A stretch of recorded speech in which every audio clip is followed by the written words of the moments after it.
Do ano da fé, tomamos o pulso ao mercado livreiro para saber o impulso que esta iniciativa despertou no renovar de propostas literárias acerca da fé. Hoje está connosco Henrique Mota, editor da Princípia, com quem iremos conversar logo após os temas que marcam a atualidade religiosa. O Conselho Geral da Cáritas esteve reunido em Fátima, onde foi divulgado que os pedidos de ajuda à Cáritas Portuguesa aumentaram 20% este ano. Dados alarmantes a que a Cáritas tenta dar sempre resposta.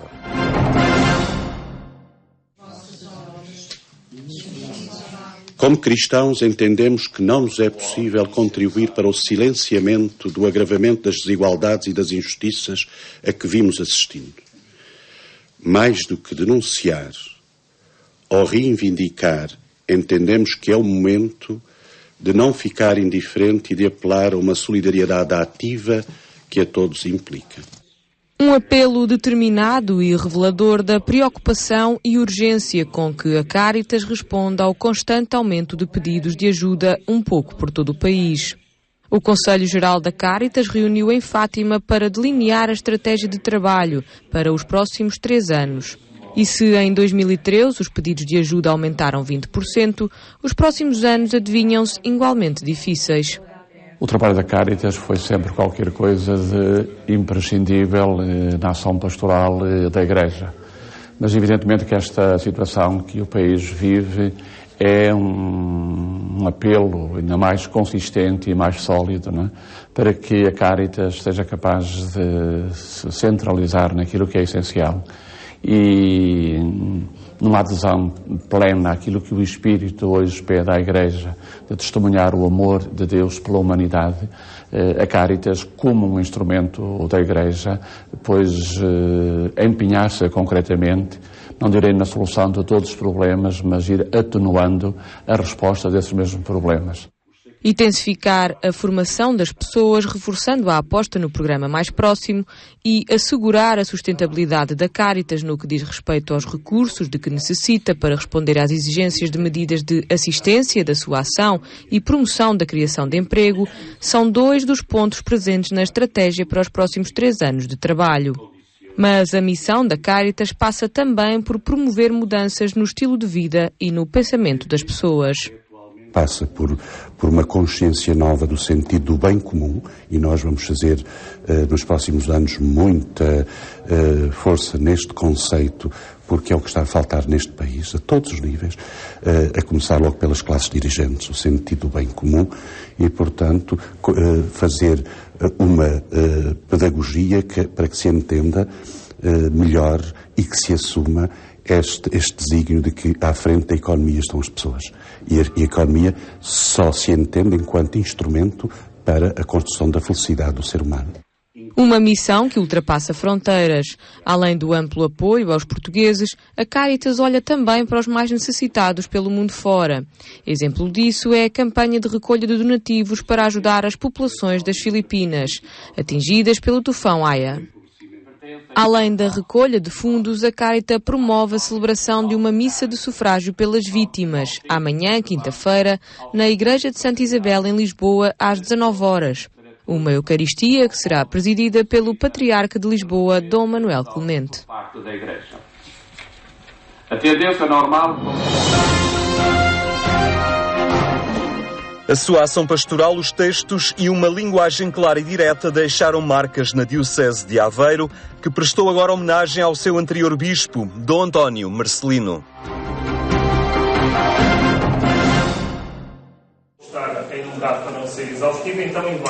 A Diocese de Aveiro promoveu uma homenagem a Dom António Marcelino, falecido no passado mês de outubro, para recordar as marcas e a figura do antigo bispo desta Diocese. Natural de Castelo Branco, onde nasceu a 21 de setembro de 1930, Dom António Marcelino foi bispo auxiliar do Patriarcado de Lisboa em 1975 e coadjutor da Diocese de Aveiro em 1980, sucedendo a Dom Manuel de Almeida Trindade no dia 20 de janeiro de 1988. Destacamos aqui esta diversidade, esta largueza de horizontes, esta originalidade do seu pensamento. Eu diria mesmo que destacamos uma grande ousadia profética, uma grande coragem evangélica, uma firme serenidade de diálogo com o mundo e, ao mesmo tempo, uma capacidade de antecipar leituras de problemas que a realidade cultural e a transformação do mundo nos trouxeram. Um homem que na lucidez do que via, do modo como via e como analisava, procurou sempre dar a sua resposta, a sua opinião e com muita força para que outros pudessem ser mobilizados pela força da sua palavra, pela acutilância dos seus argumentos, pelos testemunhos que inclusive apresentava, sejam da vida dele ou fossem de outras pessoas, de outras situações, e portanto sempre uma pessoa muito atenta, muito mobilizadora e muito forte no modo como vibrava. Era um homem quente no modo como falava, como dizia. Diante dele ninguém ficava quieto, como ele não ficava quieto perante as situações e as coisas. Numa análise à obra de Dom António Marcelino, o padre Pedro José descobriu várias pérolas que norteavam o seu pensamento e a sua escrita. Uma, nomeadamente, era a referência que ele fazia ao laicado e o empenhamento que isso devia ter. Penso que uma segunda era acerca dos jovens, depois uma terceira, que ele também foi constante, era sobre a comunicação social, que eu intitulei numa subdivisão, não é, num grupo de 7, que apesar de terem digamos, numa quantidade não tão significativa, mas são muito constantes e acabam por ter uma relevância daquilo que era o pensamento, das preferências, não é, que ele tinha. E quem sabe reconhece-o como um homem que intervia nos meios de comunicação social.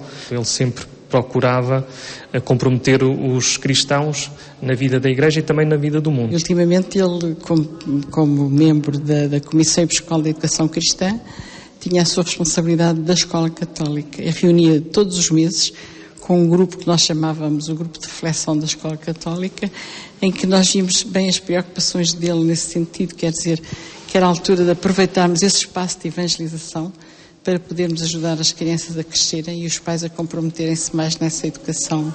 Dom António Marcelino era um homem atento à realidade eclesial e multiplicava-se em várias tarefas. No entanto, a doutrina social da Igreja sempre esteve presente no olhar do antigo prelado de Aveiro. Também tinha a sua própria formação a partir de Roma, tinha adquirido uma experiência enorme de contacto com os agentes pastorais, designadamente o clero, porque recorreu praticamente o país em ações de formação, pode conciliar, e portanto aqui foi inserir-se e catapultar este dinamismo que Aveiro tinha para realmente transformar a Igreja num serviço não apenas às pessoas, mas à própria sociedade e aos dinamismos políticos e económicos que entretanto iam surgindo. E até parece que às vezes reouvi o Dom António Marcelino. A comunidade islâmica portuguesa celebrou 45 anos e a cerimónia na Mesquita de Lisboa juntou líderes religiosos e entidades civis unidas pela promoção de conhecimento mútuo e pela paz.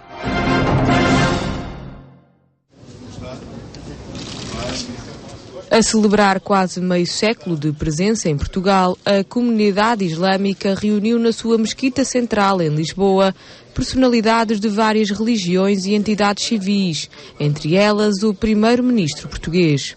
Pedro Passos Coelho aproveitou o momento para elogiar e lembrar a importância das instituições religiosas no apoio aos mais desfavorecidos em Portugal.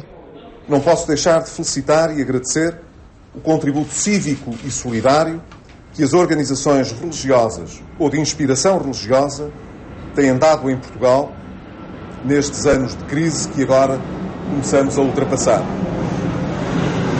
Elas estiveram e continuarão a estar em muitos momentos e em muitos lugares onde o Estado nunca poderia chegar para ajudar os desamparados e os mais vulneráveis. Um reconhecimento do trabalho feito junto dos mais pobres, que tem uma expressão coletiva na fraternidade e na partilha de propósitos. A abertura de relações e o diálogo entre diferentes religiões revela-se assim essencial para o desenvolvimento do país. As tradições históricas e culturais do nosso país, a atitude aberta e descomplexada dos portugueses, dão-nos as condições para irmos além da simples tolerância. Permitem-nos construir uma sociedade de diálogo aberto e permanente entre as diferentes religiões e as diversas modivivências. Permitem-nos construir uma casa comum para todas as fés e que possa ser um exemplo para o resto do mundo. Um exemplo que se vive diariamente na Mesquita Central de Lisboa, a maior da Península Ibérica. Os muçulmanos que estão em Portugal são muçulmanos portugueses, portanto integrados, são pessoas que servem a sociedade e a presença do Sr. Primeiro-Ministro e a presença das outras entidades religiosas sempre demonstra e demonstrou a nossa abertura que o Islão tem, a abertura que a comunidade islâmica tem para com a sociedade onde nós estamos inseridos. A Igreja Católica fez questão de estar presente na cerimónia de aniversário da comunidade islâmica portuguesa. Desde sempre que o diálogo é pacífico e frutuoso e assim deve continuar. É muito possível e fazer aqui, noutros sítios não será, mas onde é possível fazer, que se faça, não é? Porque vamos conhecendo. Uma coisa é lidarmos com ideias e com ideologias, outras coisas é conhecermos as pessoas e no conhecimento mútuo é diferente, é tudo diferente porque tudo regressa à base pessoal que deve manter, aliás, para que se resolvam os outros problemas, a paz, o desenvolvimento, tudo aquilo que tem a ver com pessoas, não tem a ver com ideias feitas. O sucesso do diálogo ecuménico em Portugal, nomeadamente a Lei da Liberdade Religiosa que saiu em 2001, é visto como um exemplo a seguir noutros pontos do mundo. É das poucas leis de liberdade religiosa existentes no mundo e que é um ponto de honra para, digamos, o aparelho jurídico português, que é muitas vezes desconhecido noutros países, como eu tenho tido a ocasião de ver, e que é um marco consagrado na legislação da nossa convivência e da nossa maneira de ver as religiões dos outros. Isto é tanto mais importante quanto estamos hoje num momento, como toda a gente percebeu, à escala mundial, em que esta compreensão, este pluralismo, esta tolerância são hoje características essenciais para uma sociedade mais humanizada. Sem isso, não vamos longe. Os cerca de 40.000 islâmicos em Portugal celebraram na Mesquita Central de Lisboa os seus 45 anos de existência.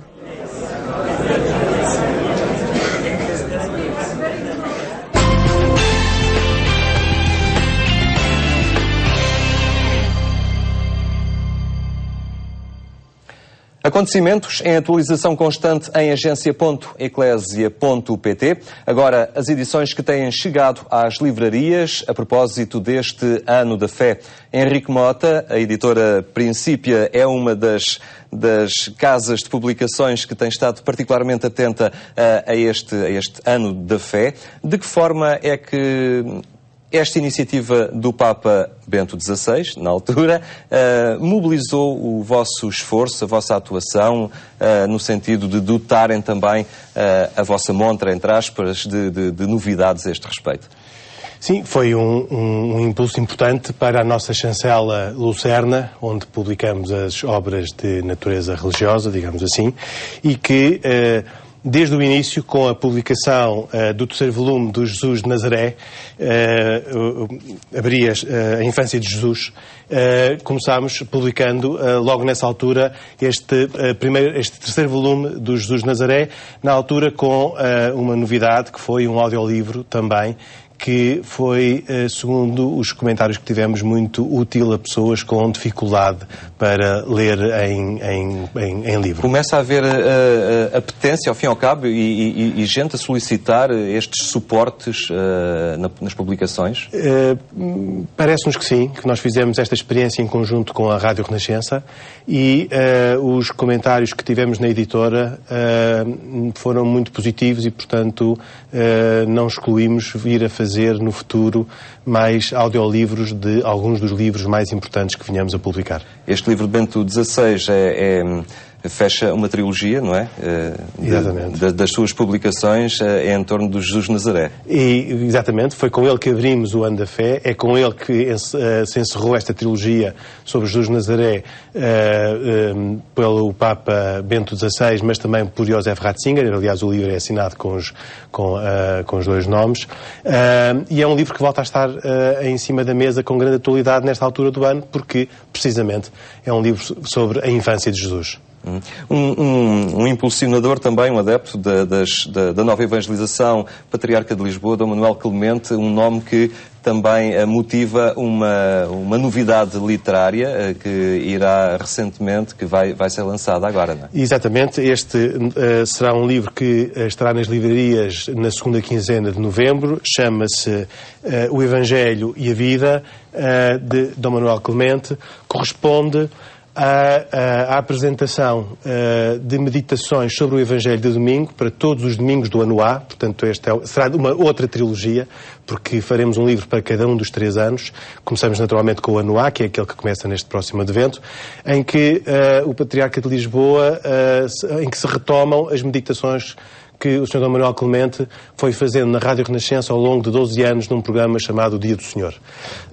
Aqui retiramos neste livro uma meditação das mais recentes que ele fez no ano A, no último ano A, antes deste, portanto há 3 anos, e que aqui surge também com o texto do Evangelho, de maneira a que as pessoas possam simultaneamente ir lendo o Evangelho ao longo do ano e lendo uma meditação precisamente sobre esse Evangelho. E julgo que esta é uma maneira excelente para encerrarmos o ano da fé com esta proposta para alimentar a fé na meditação e na oração sobre as leituras do Evangelho dos vários domingos do ano.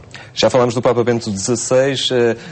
Papa Francisco está também entre as vossas propostas literárias com 2 sugestões diferentes para diferentes faixas etárias. Efetivamente, vamos publicar agora, em novembro, 2 novidades sobre o Papa Francisco. Não são livros dele. Os livros dele tínhamos já publicado, Rezemos uns pelos outros e Só o Amor nos Salvará. E agora vamos publicar 2 livros sobre ele. Uma biografia infantil, escrita por uma mesma autora que já tinha feito um idêntico livro infantil sobre o Papa Bento XVI, e uma fotobiografia numa colaboração internacional liderada pela casa editora alemã Herder, que é uma casa editora que durante muitos anos publicou todos os livros do Papa Bento XVI e do professor Ratzinger, do cardeal Ratzinger. E esta é uma produção internacional em que nós fazemos a edição para Portugal e para o Brasil.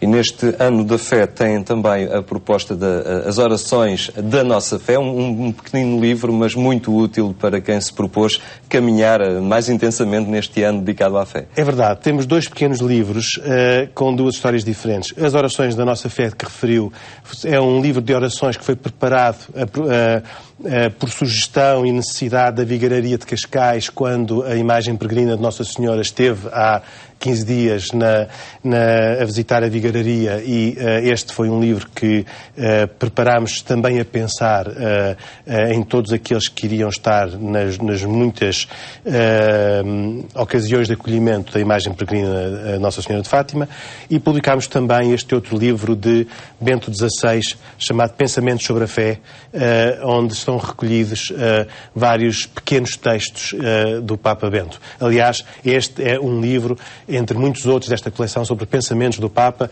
em que na mesma altura publicámos também um sobre o Concílio Vaticano II, e há muitos outros livros com pensamentos do Papa Bento. De que forma é que foram sentindo também o apetite do público neste ano da fé, um público mais estimulado também por esta proposta? Notaram isso também na aceitação das vossas publicações? No nosso caso, não tenho um termo de comparação e, portanto, para poder concordar ou não concordar. Julgo que a proposta que a Igreja fez sobre este ano da fé e sobre a nova evangelização, com certeza estimularam as pessoas e predispuseram as pessoas a serem mais atentas às obras que pudessem ajudar a viver mais intensamente este ano da fé que foi proclamado pelo Papa Bento, como disse, e que, portanto, está muito associado ao Papa Bento, e que se mantém, obviamente, com o Papa Francisco, e portanto, um e outro têm dado muito muitas acentuações ao Ano da Fé e julgo que isso terá também estimulado as pessoas a procurar encontrar livros que as ajudassem a viver melhor e mais intensamente o Ano da Fé.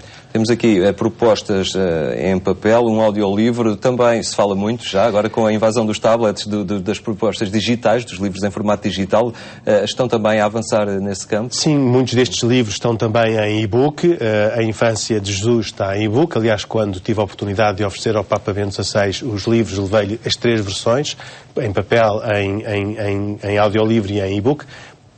Éramos poucos os editores que tínhamos, os editores internacionais que estiveram com o Papa, que tínhamos as 3 versões.